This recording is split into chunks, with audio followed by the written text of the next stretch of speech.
So, what are the policy options for governments in responding to cyber activities of terrorists? From the standpoint of a restrictive understanding on cyber terrorism, and what I mean by restrictive understanding is where cyber terrorist activity is conducted using digital technology and targeting another digital network.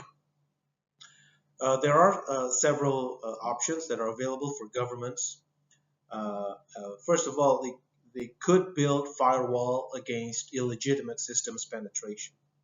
Now, building firewall against illegitimate systems penetration require uh, governments as well as, and more particularly, actually, the private sectors and any organizations that have the portfolio of managing data in the digital space to acquire a technical capacity of building system security.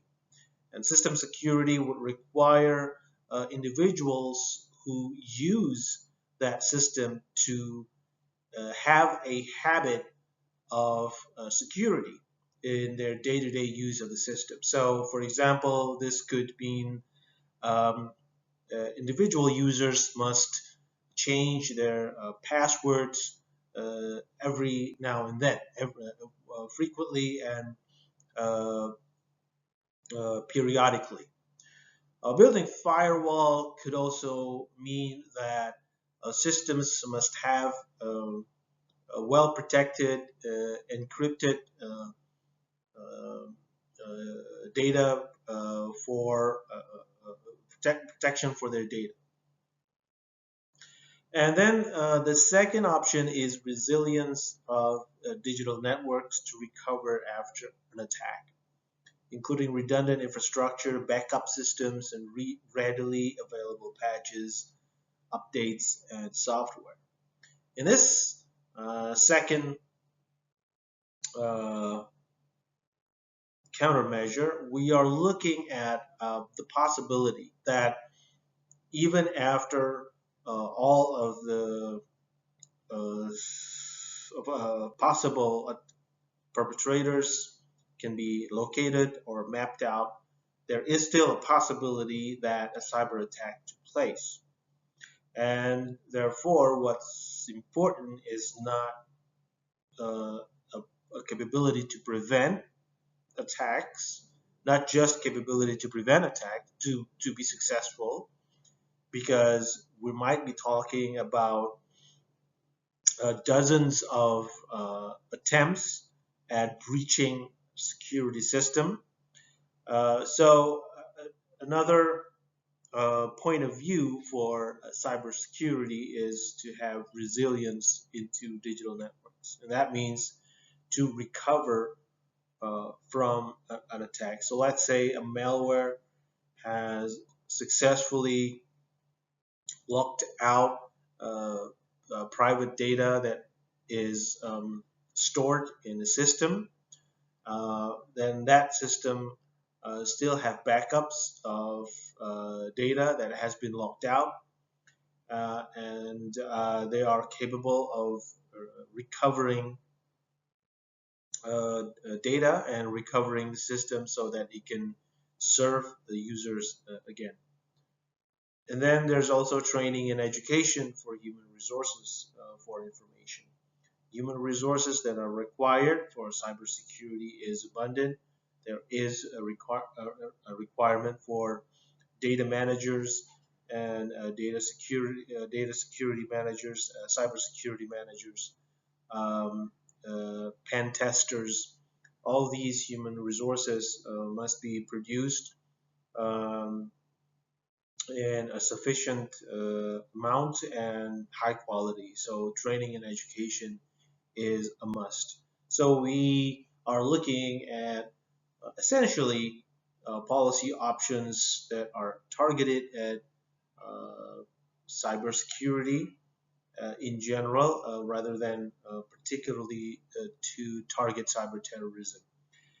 And this is the case because these countermeasures are derived from restrictive understanding on cyberterrorism, where terrorists are considered to be a threat in cyberspace when they are capable of utilizing digital technologies to conduct cyber attacks and produce fear as an outcome of that cyber attack. Right, so now let's take a look at some of the existing measures that are available in the literature of cyberterrorism on how to respond to cyberterrorism. The literature of terrorism studies or international security have come up with some of the alternative options for governments in responding to cyberterrorism. And Lee Jervis did a survey to academics, English-speaking academics, about what are the most effective countermeasures against cyberterrorism. And what we can see here is a list of options or a list of countermeasures prioritized from what seemed to be the most effective one to the least effective one, and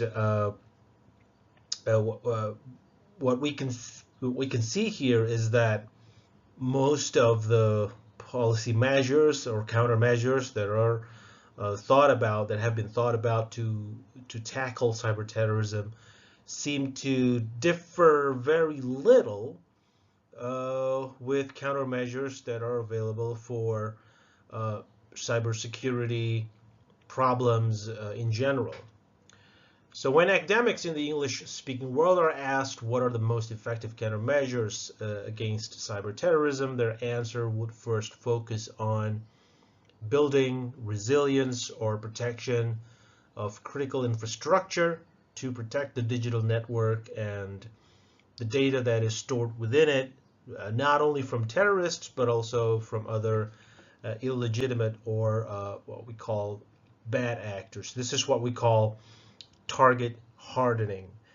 Why is it called target hardening? So it's because all digital networks and data storage are basically targets of hackers, cyber criminals, as well as terrorists. When bad actors are operating in cyberspace, what they target is data. They want to steal data. They want to corrupt data, manipulate data, and they want to change the access to that data. So they want to block access to the data by applying malware and other methods.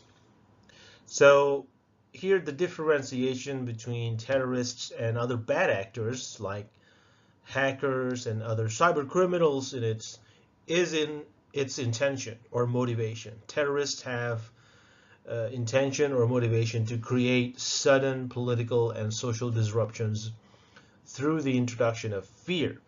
The same motivation is not present in general cyber criminals or hackers. They simply want to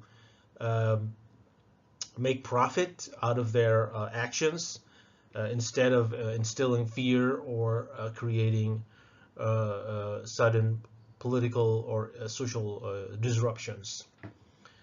The second most important is training and education, or educating the public and policymakers of the real possibility that the cyberspace and the digital network are exploited by known terrorist organizations for their goals. Of course, the training and education that we are talking about in the context of cyberterrorism must be aware of the most recent adaptations of terrorist organizations in terms of using the cyberspace or leveraging the digital technology to in pursuit of their goals. And so trainers and educators must be fully abreast about the the most contemporary development or transformation of known terrorist organizations. And I should emphasize here on the known terrorist organizations, because there may be other violent or armed non-state groups in the country that are not designated as terrorist actors or terrorist organizations for some political reason. And so educators, trainers, the government must be clear about what they designate as terrorist organizations, individuals as well as organizations that are designated as terrorists and therefore uh, exempted from freely accessing the cyberspace. Um, and then we also look at greater intelligence, and this means intelligence sharing between not just between states, but also intelligence agencies within the state. So one state usually has more than one intelligence agencies. We call them intelligence community. It's a bunch of agencies within the government that have a portfolio of intelligence gathering and analyses. Greater intelligence is, of course, important in tackling cyberterrorism because, as I said before, um, uh, policymakers and responders, as well as trainers and educators, must be fully abreast. They must be uh, uh, uh, aware of the recent methods of digital adaptation of terrorist organizations. And then we are also looking at other countermeasures like international cooperation. I suppose international cooperation would help states um, in updating their knowledge about the operation of terrorist organizations in cyberspace. And then backup systems. Backup systems is something that is required for all kinds of cyber threats. Cyber threats usually target databases, and so when databases are hacked or locked out by ransomware or malware, uh, governments and other data management agencies must have a backup system to ensure that services can still be provided shortly after the attack took down the system. And then a public-private partnership is very critical in tackling cyber terrorism. Uh, Terrorists will use different platforms to gather data and or to store data and to communicate with others. Platforms are myriad. There are multiple different platforms that can help terrorists communicate in cyberspace or exchange data or perhaps facilitate their fundraising, uh, although it may not facilitate them to conduct cyber attack, but still platforms are plenty, and not all of them are managed thoroughly by their administrators. And so governments must have a functioning cooperation with administrators of digital platforms so that they are uh, uh, uh, know so that they can know that when terrorists are operating using their platforms. Um, of course, tackling the root causes of terrorism would uh, rank pretty high, at least in the middle here, because at the end of the day, terrorists would still probably use the cyberspace for their own propaganda, and the most effective way for responding to them is to make the public aware of this propaganda and not to buy this propaganda and critical to be critical to it. And probably the another important point in countermeasures here is international law and norms. It ranked pretty low in the list. It seems that we have uh, skepticism among uh, the survey participants that there could actually be an international law or norms that govern state behavior in cyberspace in terms of responding to cyber terrorism or cyber activities of terrorists.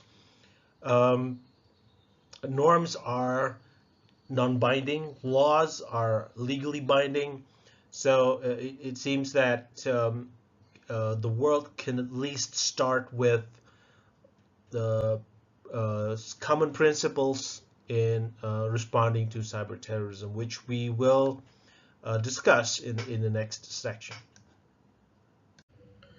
All right, now in the previous section, we've looked at policy responses that are derived from the restrictive understanding of cyber terrorism, where cyber terrorism is understood as an attack by terrorists using digital technology and through the digital network and attacking another digital network.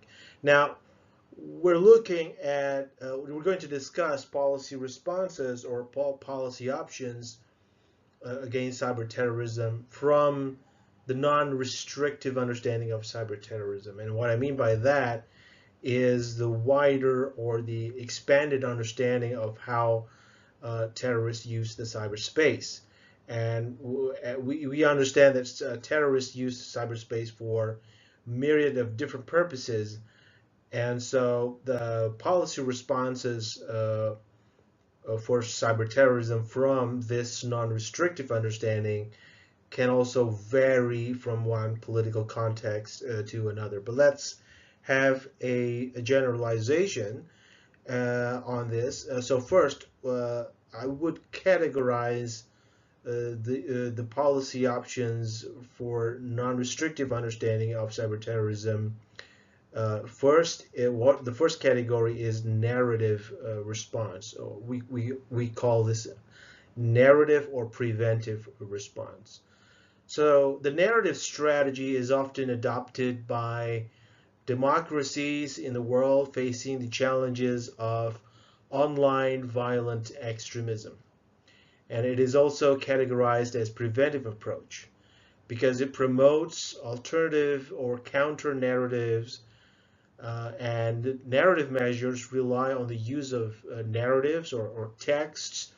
Text can be written or announced, or it can be narrated in podcasts or video learning like the one you are looking at right now. And so it can include text, pictures to deliver messages to counter extremist messages, breaking the foundations of extremist ideologies or encouraging internet users to create these narratives themselves through online and offline public awareness and education. So as you can see, the narrative strategy is geared to respond towards the presence of online extremism.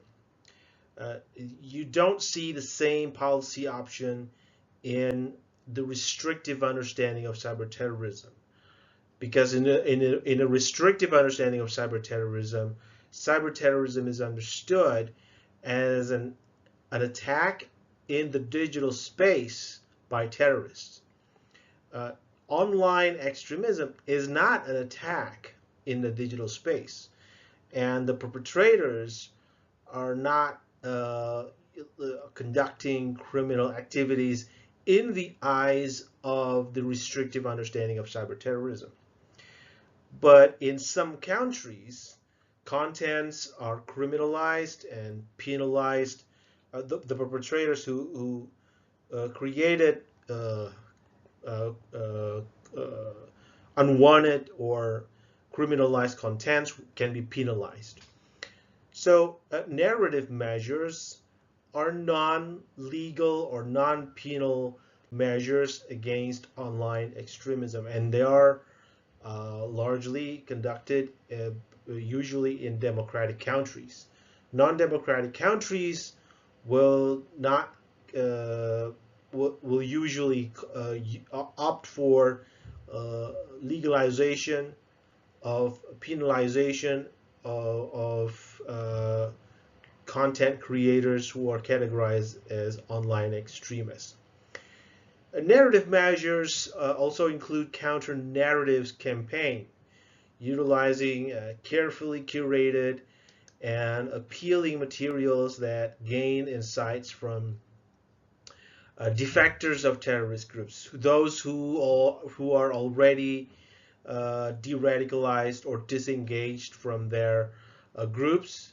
And these materials or messages from them can be impactful and credible to the audience. Included in the narrative approach is a set of offline and online education and disengagement programs to sway internet users away from online violent extremism. And online alternative narratives and counter message campaigns to address sources of terrorist activities termed as online counter-violent extremism, which comprises of prevention, intervention, and diversion, disengagement and de-radicalization, rehabilitation, and reintegration. Now, narrative approach is not without challenges. It is actually perhaps the most challenging countermeasure in the realm of counterterrorism or anti-terrorism. The challenge of a narrative approach is that counter narratives must counter every aspect of extremist narrative. Messengers or content creators in the business of counter narratives need to create contents that actually respond to the messages from the violent extremist groups or from the terrorists. And this means that every aspect of their ideology must be tackled. Terrorists usually uh, utilize ideologies that can mobilize people. In extremist ideologies, usually the propagandist will use end of times ideology or end of times thoughts, which mean these are the kind of thoughts that would promote which groups in the society would prevail and would become losers at the end of times. The end of times can be a period that is going to precede a revolution or the end of times in religious terms. So it can be anything. And the end of times is a period of radical change. It represents a momentum in the terrorist thinking of when radical change is going to take place. So they often use this in order to mobilize their audience into doing something or thinking of something that would mobilize people to violent extremism. And so counter message content creators must be adept to every twist and turn and revolutions or transformation in terrorist ideology of the end of times, because terrorist ideology is not stagnant. It's constantly changing and adapting to the emotion of the society, what they feel and what they are angry about, what they are critical about, and use that to channel the frustration towards the need for radical violent changes. And it's a challenging aspect of the narrative strategy, because they have to be up to date every time. The message creators, messengers or message creators must also be credible. Credible here means uh, message creators have no known association with establishments. Establishments can be governments, can be large corporations, because once they are indicated to have or detected to have associations with establishments, they would lose credibility. And then there's also a problem of dissemination through uh, maximized role of online platforms. We now live in an era where online platforms are uh, uh, multiplied by many. We have online platforms just for videos, online platforms for texts, online platforms that facilitate uh, uh, end-to-end encrypted communication. And then there's still social media. So, which online platform is going to be utilized to disseminate thoughts that would counter violent extremism? Uh, Content creators can also utilize humor. Humor or jokes can be effective in conveying a message of anything, including counter-violent extremist messages. Humor can subvert messages of power and brutality that are often promoted in violent extremism. And then content creators have to challenge posts of online violent extremists, of those populist far-right hate groups. For counter narratives to be effective, they need to be they need to be distanced from governments and clearly shaped by civil society organizations. Another policy measure that states can adopt in their response against online terrorism is the repressive approach. This is also a very popular category among the nation states, especially the democratic ones, as well as non-democratic ones. And they include takedown approaches. Takedown approaches is where governments block access to particular websites or social media accounts. They can also do filtering of keywords, uh, keywords that you use in search engines. Some keywords may not return any results because they have been filtered not to produce any results. These may be keywords that relate to violent extremism, particular ways of constructing explosive devices. Uh, uh, but takedown approaches and filtering of keywords have not been totally successful, if at all.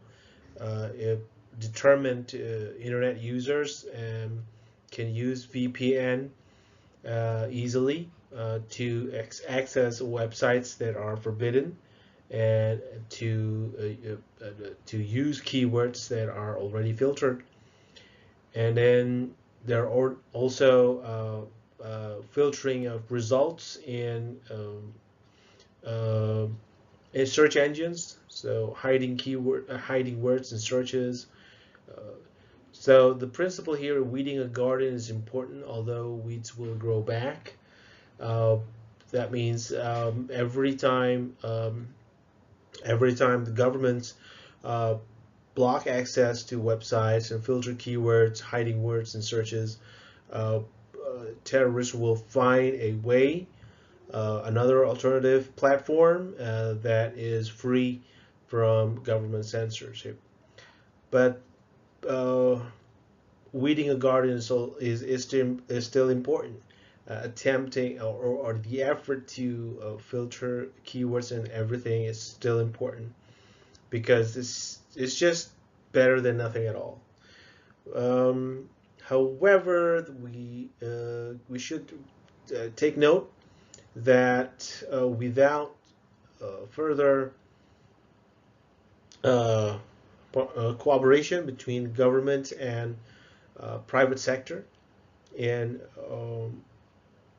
filtering and censoring uh, contents of violent extremism online, uh, these takedown approach will not be effective at all.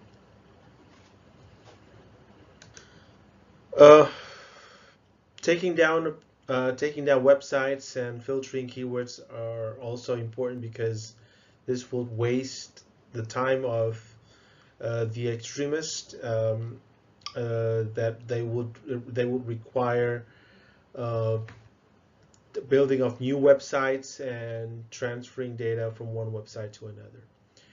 And then there are also uh, intelligence approach. The intelligence approach is not actually it's not uh, designed to block access to radical websites or extremist websites. They are not also they are not designed to catch the perpetrators, but rather intelligence approach is designed to track uh, um, perpetrators of online extremism and to predict their next step. So intelligence approach is um, made to gather information and analyze the tactics of terrorists through online access, predicting their next ideology and things like that.